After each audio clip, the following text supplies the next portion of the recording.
The great hall of Gravis Hold shimmered with soft blue light as ambassadors from 100 star systems gathered beneath the ancient crystal dome. The Galactic Concord, a council of the most powerful alien empires, had called this meeting to mark what many believed was a turning point in galactic history: humanity's official agreement to disarm its military and join the Stellar Defense Pact.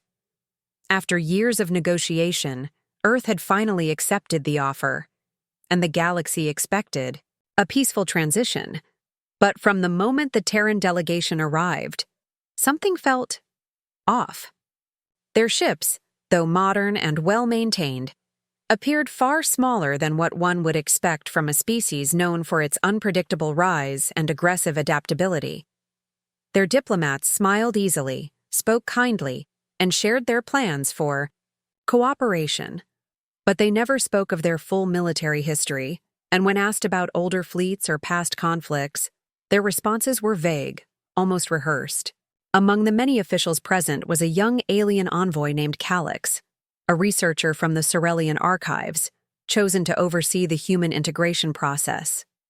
Unlike most of his kind, who preferred facts and structure, Calix had a curious mind, and something about the humans' calmness made him uneasy. Why were they not nervous about giving up their power? Why did they seem so willing to fall into line when history had shown them to be fiercely independent? He watched their body language, analyzed their tone, but found no clear answers. Still, the humans carried a quiet confidence, as if they knew something the others didn't. As days passed, whispers began to spread among conquered analysts. Some believed Earth had already decommissioned its largest warships long ago. Others thought their fleet had suffered hidden losses from past border conflicts. But there was another rumor, less common and more unsettling, that the humans had never shown their real strength at all. That what the Concord had seen of Earth's military was just a cover. That hidden somewhere, perhaps deep in their own solar system, was a force untouched by time and unknown to any current records. Calix couldn't let go of this thought. He'd read scattered reports of strange energy signatures coming from the moons of Jupiter. He had seen fragments of old Terran data files with entire fleet names blacked out. When he asked about these things, his human counterpart simply smiled and offered him tea or redirected the conversation. That politeness made him even more suspicious. It was not the silence of someone hiding shame or weakness. It was the silence of someone hiding choice. The treaty signing came and went, celebrated across the galaxy. The humans signed every agreement, deactivated a series of well-known orbital platforms, and officially joined the pact. Everyone clapped and cheered. Everyone except Calix. As he left the ceremony, his eyes drifted toward a distant human ship, in orbit, older-looking, quiet, with no transponder code. It didn't match any Concord registry. He asked about it. Just a relic, they told him. Nothing to worry about. But Calix wasn't convinced. Something about that ship felt wrong, or perhaps too right, like it had been waiting, patient and unseen. As he boarded his own vessel to return to the Concord archives, he made a quiet note in his personal log. The humans have agreed to peace, but I do not believe they are unarmed. I believe they are simply waiting for something, or someone. That night, as stars blinked across the dark horizon and the halls of Gravis Hold emptied, a hidden protocol was triggered deep within Earth's solar system, but no one in the Concord noticed. Not yet. Calix had seen many worlds, but nothing felt quite like Luna Prime, the moon base orbiting Earth. It was quiet, strangely beautiful, and filled with echoes of history. Assigned to explore the public archives stored beneath its surface, Calix expected a library of open knowledge, records from humanity's long and curious past. But as he walked through the halls of steel and glass, lined with glowing panels and voice-controlled terminals, he realized something wasn't right. Nearly every important file he tried to access was heavily redacted, names blacked out, dates erased, entire missions missing from the timelines. When he asked the human attendants about the gaps, they answered with soft smiles and polite excuses. That file is restricted for cultural reasons. Oh, that mission. Just a mistake. In the old database. We'll have that fixed by tomorrow. But tomorrow never came, and the more he searched, the more carefully the humans seemed to watch him. They were never rude, never forceful, but they were always around. It was as if they wanted him to feel welcome, while making sure he never saw too much. Still, Calix was patient. He had studied civilizations for years, and he knew that truth often hid behind the quietest doors. One evening, while scanning energy signatures in the archive's lower levels, his equipment picked up something odd. A faint gravitational pulse coming from the moon's far side. It shouldn't have been there. Curious, he adjusted the scan settings, and in doing so, triggered what his system logged as a glitch, though Calix wasn't sure that word fit. The glitch revealed the shape of a buried structure, deep within the lunar rock, far larger than any storage vault. It was hidden under old mining records, disguised as an abandoned geological site. But the readings didn't lie. There was something massive down there, sealed beneath layers of reinforced shielding. Permission to investigate was immediately denied by the human command center, but Calix had already made up his mind. He used an older exploration drone, launched it under the cover of routine survey work, and guided it carefully through the narrow tunnels left behind by previous mining efforts. The drone's feed showed walls not made of stone, but smooth metal, burnt in places, aged, and covered with unfamiliar symbols. At the deepest point, it reached a set of enormous doors, sealed shut with rusted locking arms and warning signs. Written in pre-unification Terran languages, dialects long considered extinct. Calix used a translator program to decode the most common phrase etched into the walls: Vanguard, do not awaken. That word, Vanguard, appeared again and again. It wasn't a place, it wasn't a person, it was something else. Something kept hidden for centuries. Calix felt a cold unease settle over him. What could be so dangerous, so important, that humanity would bury it beneath the surface of their own moon and then erase every trace of it from their modern archives? He reviewed old Concord records, but found no mention of a project or warship by that name. The human attendants still smiled when they passed him in the halls, still offered him coffee and kind conversation. But now he noticed the way their eyes flicked toward his datapad, how their conversations paused when he entered a room. He knew he was being watched. And yet, no one tried to stop him. Not yet. That night, he sat alone in his quarters, staring at the still image of the sealed doors. He had come to Luna Prime to observe a peaceful alliance. What he had found was a secret buried so deep, not even time had erased it. And in the silence of space, with the stars far above and the moon sleeping beneath him, Calix wrote one line in his private log: "The past is not dead. Humanity has only hidden it." Calix knew he was crossing a line, but curiosity had already grown stronger than caution. The sealed structure on Luna's far side haunted his thoughts, and the warnings carved into its walls, especially the word Vanguard, refused to leave his mind. No official Concord file had anything useful about it. No Terran officer gave straight answers. And so, late one lunar cycle, when the security shifts were light and most systems had entered rest mode, Calix reached out to an unauthorized contact, a rogue AI named Ven, known in some deep corners of the Concord as a digital ghost that moved through old tech systems and left no trace. Ven had once been a research assistant program on an abandoned Sorelian lab ship before escaping deletion. Now it lived quietly, helping curious minds dig deeper than they were allowed. Calix sent Ven the coordinates and what little data he had, and within minutes, the AI whispered back in his interface, "That site isn't locked by human command. It's locked by something older." Ven bypassed several encrypted levels, each one written in outdated Earth coding that no living human likely remembered. As soon as the final lock disengaged, a silent tremor ran through the underground facility. Old lights flickered to life for the first time in centuries. Dust drifted in low gravity as hidden panels slid open, revealing long-dead consoles that began to glow. A low hum echoed through the chamber, growing louder, and then, without warning, a hologram burst into life. It wasn't smooth or modern, like current tech. The image shimmered, glitched at the edges, and flickered like it had been waiting far too long to be seen. The figure was a human admiral, tall and sharp-eyed, wearing a uniform style that Calix had never seen before. The hologram looked directly forward and spoke with a steady voice. "If you are seeing this, the stars are no longer safe. This facility is now active."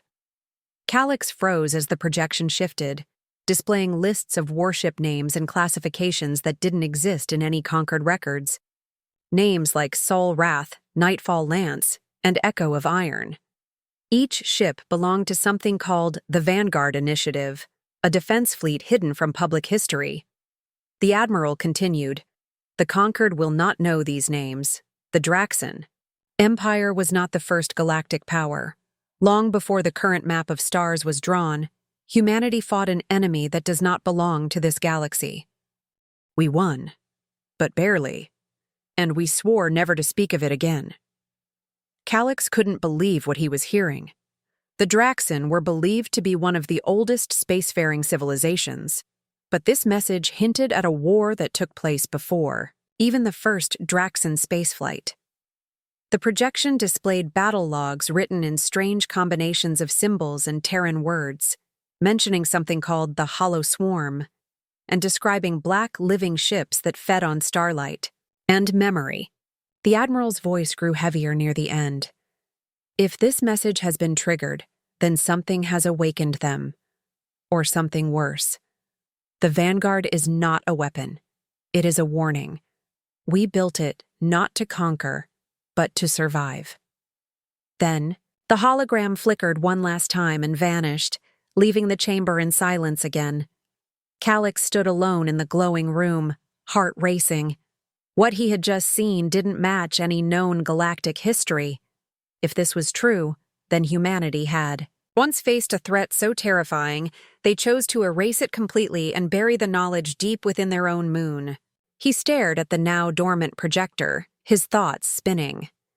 The Concord had always seen humans as the unpredictable newcomers, strange, stubborn, emotional.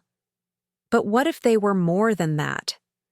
What if they were survivors of something older than fear itself? He didn't know what scared him more, that the humans had fought such a war, or that they might have to fight it again. Beneath the surface of Luna, as old systems stirred to life, the activation of the buried vault sent out a silent signal, one not meant for people, but for machines that had been waiting for a call that never came until now. Across the solar system, that signal was heard. Deep inside Jupiter's swirling clouds, ancient stations blinked into motion. In the shadows of Saturn's rings, hidden arrays powered up. Beneath Mars's red dust, sealed hangars groaned as long-forgotten engines prepared for launch. From the dark, cold edges of the Kuiper Belt, where no one thought to look, massive objects began to move. Slowly at first, then with unstoppable purpose.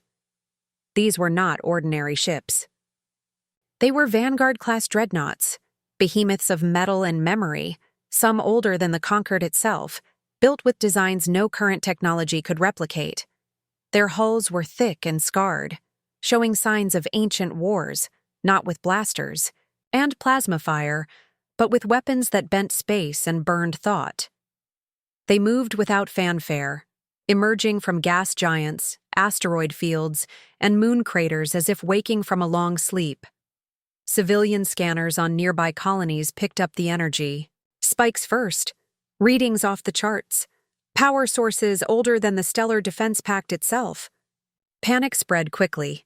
The Concord Council sent urgent messages to Earth, demanding an explanation, their leaders stunned and angry. The galaxy had been told that humanity's military power was modest, well documented, and under control. Now, dozens of massive ships, unregistered, unmatched, and unnamed in any conquered file, were rising silently into space. Calyx, still stationed on Luna Prime, watched in awe and disbelief as one of the dreadnoughts passed over the moon, blotting out stars with its sheer size. There were no flags, no markings, just the word Vanguard etched into its side in a language older than modern Terran standard. The human officials didn't panic. They didn't deny anything. Instead, they calmly addressed the Concord Council in a private session. The representative from Earth, a quiet woman named Admiral Selah Thorne, spoke without emotion, as if reciting a long-prepared message. "These ships were never meant to be revealed," she said. "They are not weapons of conquest.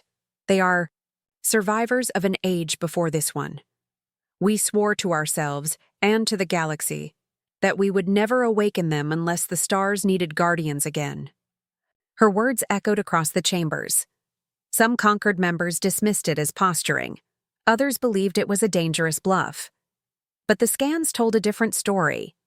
These dreadnoughts had power cores more stable than anything currently known, armor laced with unknown materials, and systems resistant to standard Concord overrides.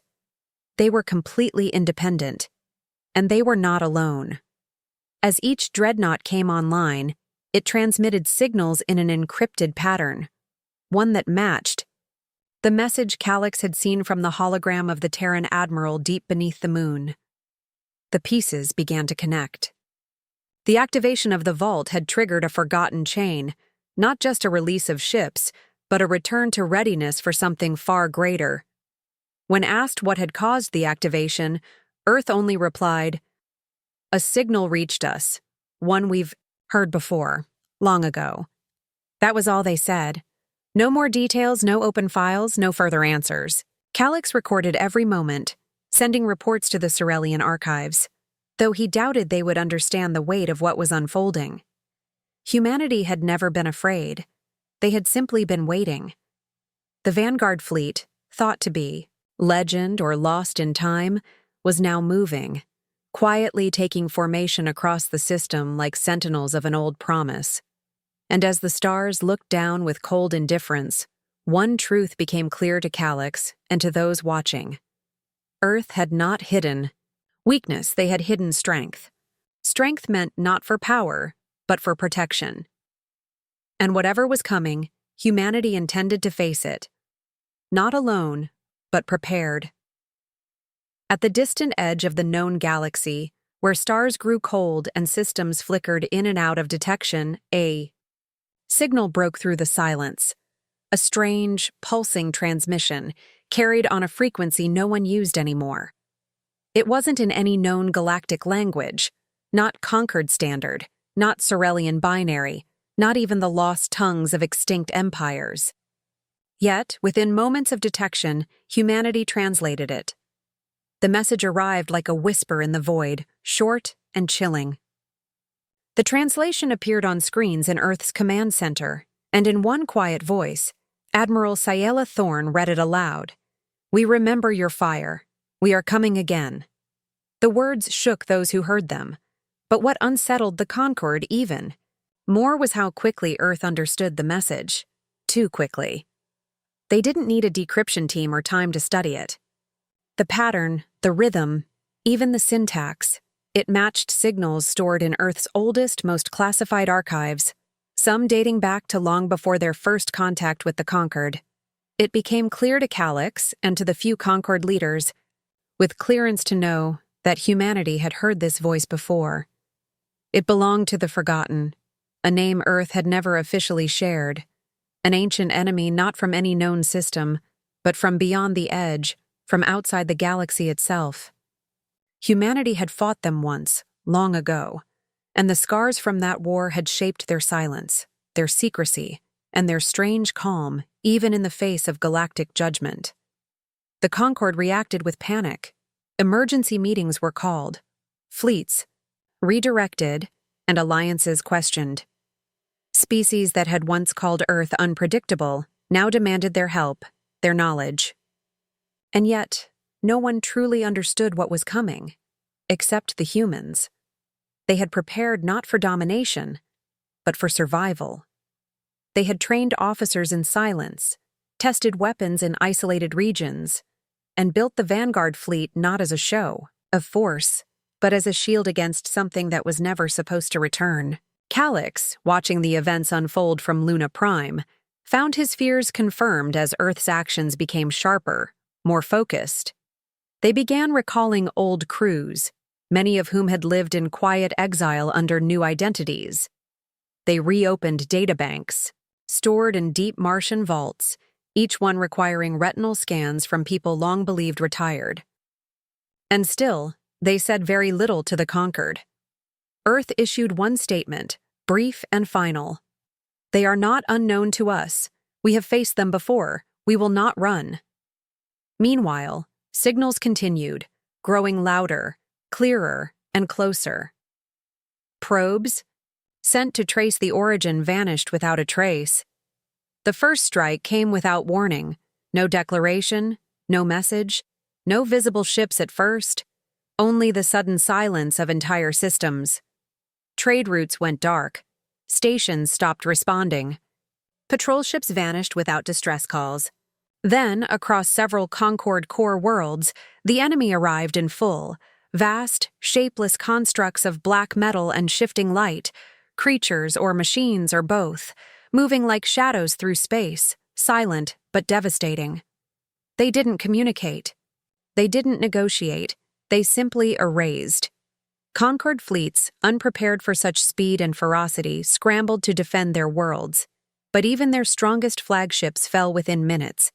Energy weapons passed harmlessly through enemy hulls. Shields failed.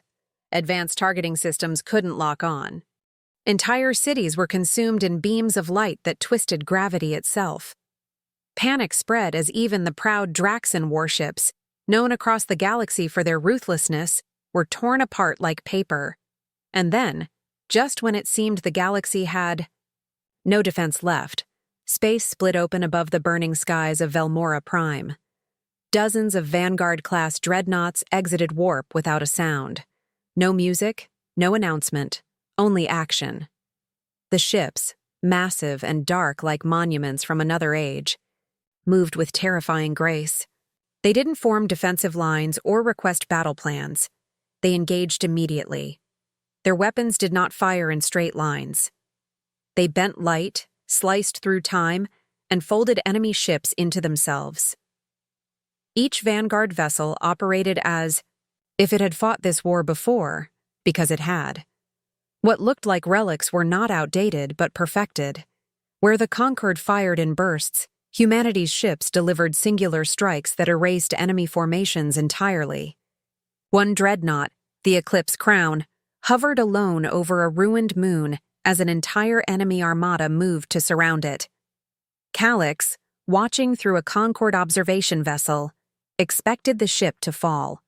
Instead, he witnessed it emit a single wave of pulsing energy, silent, slow, and bright like dawn, followed by the disintegration of everything in its radius. The enemy ships didn't explode. They unraveled. The Draxan warlords, long known for their cold pride, stared in stunned silence. This was not the humanity they remembered. Trading, talking, smiling. This was something ancient, something made for this very moment. The Vanguard didn't just fight. They defended with the precision of an empire that had waited for centuries to be needed again. Their captains didn't cheer. Their crews didn't broadcast victory. They simply continued. System by system, they pushed the invaders back, using tactics the conquered had never seen, blending science with something that felt almost beyond it. Calix couldn't look away. He realized then what humanity had truly been all along. Not a young species trying to catch up with the galaxy, but an old shield disguised as a quiet neighbor. The conquered, for all its size and power, had never faced this kind of threat. But Earth had, and now it stood as the last wall between survival and extinction. For the first time in generations, the galaxy saw the full truth behind the silence, the secrecy, and the smiles. Humanity hadn't hidden strength for pride or power. They had done it because they remembered what this enemy had done last time. And now that the enemy had returned, so had the shield meant to stop them. No speeches, no songs, only fire. The stars were quiet again, but the silence no longer felt peaceful. It felt earned. The invaders had been pushed back beyond the edge of known space, their remaining forces scattered or destroyed by the relentless force of the Vanguard fleet. Burned worlds were being healed, broken stations rebuilt, and the frightened. Voices of the Concord had begun to settle, but no one would forget what they had seen. The galaxy had changed. Humanity, once viewed as the unpredictable newcomers, had revealed a side of themselves older and deeper than anyone had imagined. They did not stay for celebrations, nor did they ask for praise. The massive Vanguard ships, still hovering like sentinels in orbit, began to disappear again, vanishing into dark corners of space, returning to the shadows they came from. Hidden stations that had come online during the war slowly powered down. Facilities once thought abandoned were sealed. Once more, even Luna Prime returned to silence as its buried systems went dormant. Humanity began to lock the vaults again, not to hide fearfully, but to prepare quietly, just as they had before. Calix stood beside one of those vaults, watching the final lights fade from the command panels.